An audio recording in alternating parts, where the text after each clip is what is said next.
So hello, what's up mga ka-J-Vlog? Welcome ulit sa panibagong video, and for today's video, phone comparison tayo ulit ng mga iPhone. So for this video naman, ang topic natin is iPhone 13 Pro versus the iPhone 14 Pro Max. Ano kaya ang perfect na iPhone ang pwede nyo ma-purchase ngayon 2024? Tara mga ka-J-Vlog, check natin.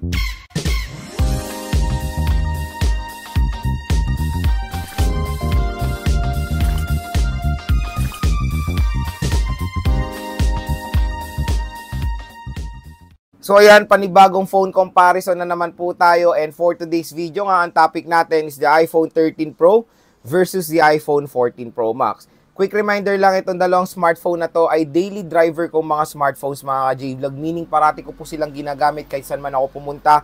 With meron sila mga different purpose kumbaga for me. Unang-una, the 14 Pro Max. Unang-una itong 14 Pro Max ko, ginagamit ko to for making contents or vlogs. So ito yung pangharabas kong iPhone. Kumbaga ito yung mas ginagamit ko compare dito. Pero ito, yung iPhone 13 Pro ko, for example, yan, nasa labas ako, mas ginagamit ko to while walking, nasa mall, mga ganyan. Yung basta nasa labas, yung mas madali siyang hawakan, kumbaga. Very comfortable kasi to for one-handed operation. Kaya for me, pag naglalakad-lakad, nag-i-stroll, namamasyal, mas okay gamitin sa akin itong 13 Pro dahil sa kanyang form factor, mas maliit. And mas madali nga siyang bit-bitin, kumbaga. So ayan, meron silang different purpose for me, pero syempre dito sa ating phone comparison, hindi naman yun yung point ng ating video. Ine-explain ko lang kung saan ko ginagamit itong dalawang unit na to. So syempre dito sa ating phone comparison, marami pa rin nagde-decide kung anong perfect na iPhone ang pwede nilang mabili this 2024, lalo na ngayong July, kasi mga J-Vlog, sale na sale po ang mga iPhones sa Green Hills. So, syempre, magre-recommend din tayo ng shop kung saan ko na-purchase itong mga iPhone na to. Quick reminder lang, ito pong mga iPhone na to ay na-purchase ko sa Green Hills. So, legit naman lahat ng mga iPhone sa Green Hills. Don't worry mga J-Vlog. At magre-recommend tayo ng mga shop na kung saan ko kinukuha personally yung mga iPhone ko or pinapurchase ko. Unang-una sa CMB Gadgets kay Ate Maedstol XA07. ZMB Cellphone and Accessories kay Ate Annette, and of course, Malin Gadget Shop. So, lahat po ng mga shop na yan ay nasa description box. Punta lang kayo sa kanilang mga Facebook page kung meron kayong inquiries about sa kanilang shop. Unang-una, sa presyo.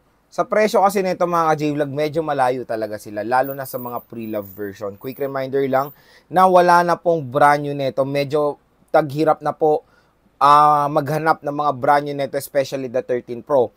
14 Pro Max, medyo may iilan, pero hindi ganun ka in demand. Kumbaga kasi, ang makikita nyo karamihan ng brand new ngayon sa Green Hills is iPhone 11, iPhone 13, iPhone 15, 15 Plus, 15 Pro Max, and 15 Pro. So, 14 Pro Max and 13 Pro, brand new ay, na po yan, phase out na, kumbaga. So, yon, start tayo sa presyo. The iPhone 13 Pro 128 for as low as 30,000 pesos ay makakakuha na kayo na ito sa GH. 30 to 31, 256, 34 to 36,000. iPhone 14 Pro Max, makakakuha kayo na ito sa GH ng 45 to 47,128. Tapos 256, 48 to 50,000 pesos. So, yon, very affordable na rin naman na ang... So, yon, ang laki na ng binawas sila when it comes sa kanilang SRP. Siyempre, consider nyo na kasi pre-love to, kaya mas mura. Pero, kahit na pre-love ang mga units sa Green Hills, mga ganda naman po mga quality. Lalo na itong mga, ito kakabili ko lang neto ng May, I think. May 2024. 100% battery health pa to. So, na-prove naman na 100%. Kasi tinignan ko yung legit cycle count niya. Yung cycle count niya is sa 100 plus pa lang. So, yon. Doon ko rin kasi binibase sa cycle count and of course sa battery health na lumalabas sa Trio Tools. Pero ang main na tinignan ko is cycle count. Konti pa lang, 100 plus pa lang. So, ito yung nabili natin. Tingnan nyo naman, napakinis. Para na nga rin brand new. Okay, all goods naman. Ugaliin nyo pumunta sa general, tapos sa about. Tingnan nyo dito sa about kung may mga napalitan na sa parts. For example, ito ay napalitan na yung, itong binili ko, mas mura kasi ito nabili ko. Meron na siyang palit na parts, pero genuine Apple part naman. Kumbaga galing mismo kay Apple yung parts na pinalit dito. For example, yung genuine Apple part rear system. So don't worry, pag mga ganyan genuine part is mismong galing naman kay Apple yan. Pero meron tayong mga nakakalagay dyan sa unknown part. Yun, mga may palit na parts dito. Pero, as long as, kahit na unknown siya, as long as maganda naman yung quality na nilagay nila, is all goods naman yung mga ka-J-Vlog. Na-experience naman na ako niyan, na nung nabasag yung iPhone 11 na screen ko, nagpapalit ako ng magandang LCD. Unknown part na siya, pero yung quality ng LCD ay parang original din naman. So, all goods din yan mga ka-J-Vlog. Basta, ugaliin nyo doon tignan. And I think na pag unknown part na siya, or sinasabi naman niya sa shop na ni-recommend ko, binebenta po nila yan ng mas mababa. Don't worry. So, yan. iPhone 13, ganyan na yung presyo. So, yan yung mga price ng 13 Pro and 14 Pro Max. Next naman, doon tayo sa ano ba ang difference sila sa isa't isa. Siyempre, ito mas bago to, the 14 Pro Max. Ito po yung pinaka top of the line sa 14 series last year. And ito, syempre, is yung Pro model na maliit na version ng Pro Max. When it comes sa performance, to be honest, hindi naman po sila ganun nagkakalayo dahil one generation lang naman ang laktaw. Apple A15 Bionic chip compared sa Apple A16 Bionic chip. When it comes sa gaming performance at sa ibang side is okay naman yung mga chipset nito, and don't worry, napakatagal pa po magiging relevant sa market nitong dalawang smartphone na to dahil still powerful pa rin ang Apple A15. Even the Apple A15, matagal pa to magiging relevant. 2021 to na-release, 2022 ito na-release. Tapos, syempre, ang main na pinagkaiba nila is the camera. So, sa camera naman, 12 megapixel main camera, 48 megapixel main camera. Dito po nagsimula yung meron mataas na megapixel ng main camera, which is 48 megapixel sa iPhone 14 Pro Max and 12 megapixel dito sa 13 Pro. Quick reminder lang, hindi po basihan ang taas ng megapixel sa ganda ng quality ng photos.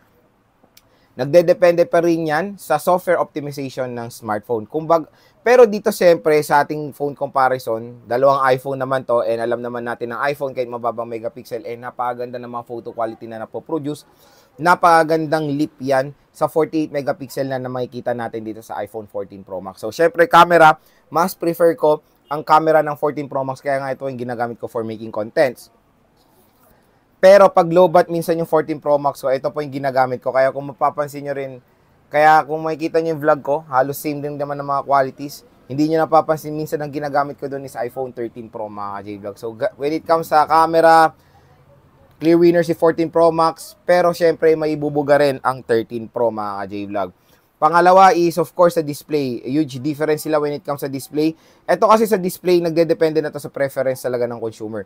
Meron kasing consumer na mas prefer yung smaller size ng smartphone, which is ito yung mas piniprefer nila, yung 13 Pro. 13 Pro is 6.1 inches compare sa 14 Pro Max na merong 6.7 inches. And syempre, ito rin yung naiba. Sa 14 Pro Max is meron na siyang dynamic island, which is dito is mas smaller notch siya compare sa 12 series na mas malaki yung notch. Tapos sa 13 series, which is ito, maliit na yung notch. Tapos in-upgrade nila na next year, naging dynamic island na. So, syempre sa 14 Pro Max din mga J-Vlog ay meron pong always on display na wala po sa 13 Pro. Speakers, okay naman sila, all goods pareho dahil both ay dual stereo speakers for immersive sound. At when it comes sa design, build quality, lahat pareho naman. Both ay merong matte glass with halos same din na design kung makikita nyo. Both din is stainless steel design mga J-Vlog with ayan siya. Glossy stainless steel design. Dito sa right side, pareho rin sila. Nandito yung power button. Sa taas, wala tayong makikita. Sa left side is nandito yung ring and silent toggle, volume rocker, and SIM tray. Sa baba naman, same din ang position ng lightning port, speaker, grills, and of course, microphone. When it comes sa design, pareho lang sila. Siyempre, since mas maliit ang form factor ng 13 Pro Max, and since mas maliit ang form factor ng 13 Pro, mas, magaan, kumbaga. So, when it comes sa portability, very compact na smartphone, siyempre, okay na okay po ang 13 Pro.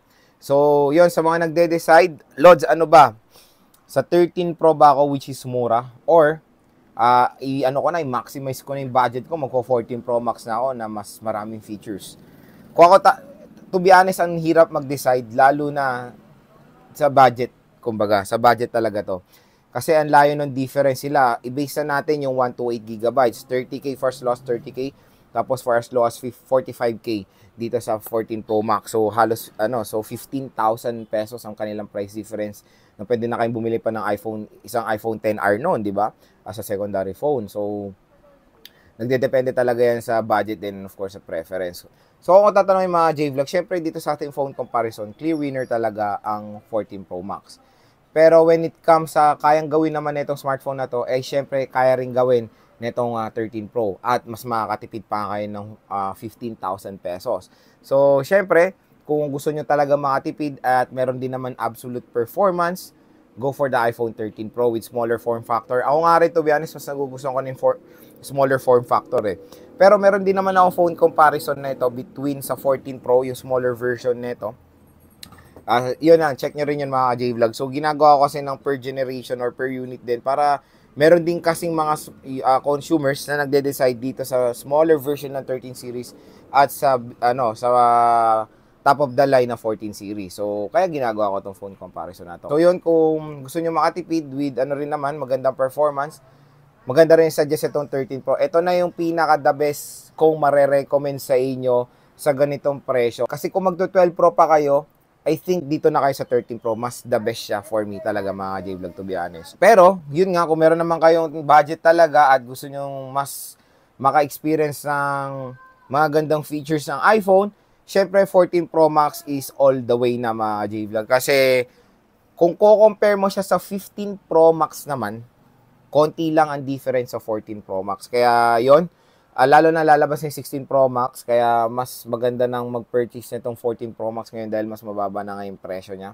So yung kung gusto nyo ng more features at hindi nagkakalayo sa specs ng 15 Pro Max, syempre go for the iPhone 14 Pro Max mga J-Vlog. Marami siyang pwede mo-offer sa inyo, lalo na yung camera kasi 48 megapixel na, dynamic island, always on display,